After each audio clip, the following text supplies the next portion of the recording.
Hello mga kabisyo, kumusta ang araw at kumusta ang bawat isa? Sana'y nasa mabuti tayong kalagayan. So ngayong araw na to, mayroon na naman tayong isang malupit na tutorial.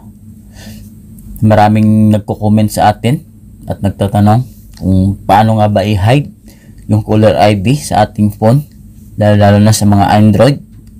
So pag tumawag tayo, hindi makikita yung ating number at hindi ito lumalabas. So siyempre, bago tayo magsimula, at bago natin ipagpatuloy itong ating tutorial, ay huwag nyo munang kalimutan siyempre subscribe, like, and i-share yung ating mga video at i-hit nyo na rin yung ating bell button para ikaw agad ang kauna-unahang makapanood na aking mga video na ina-upload sa tuwing nag-upload ako sa aking YouTube channel. At huwag nyo na rin kalimutan yung ating Facebook page, bago lang ito, Ruel TV Tricks. So marami din tayong mga tutorial doon, pakipollow na lang ng aking mga video doon sa aking Facebook page at pakishare. Okay? So without further ado, let's start.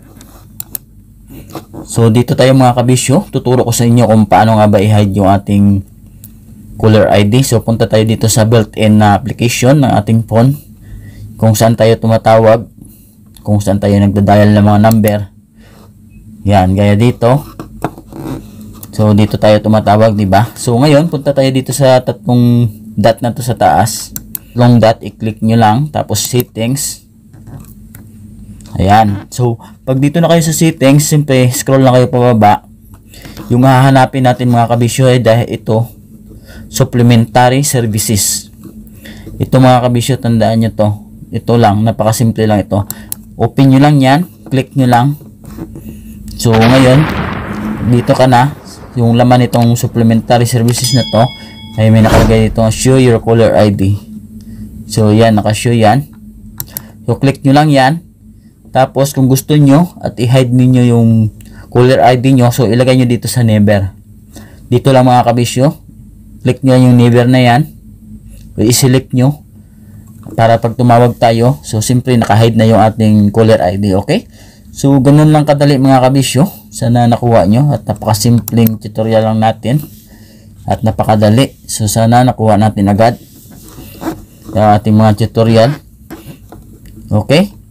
So kung gusto nyo magdagdag mga kabisyo, kung dito sa call background baka hindi nyo pa alam to, ayan, pwede kayo dito mag-select ng picture nyo or video na pag tumatawag kayo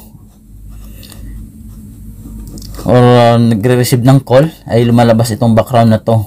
So ayan, may layout dito, pipilian nyo lang saka background. Kasi ito mga kabisyo, ipabonus ko lang ito na tutorial.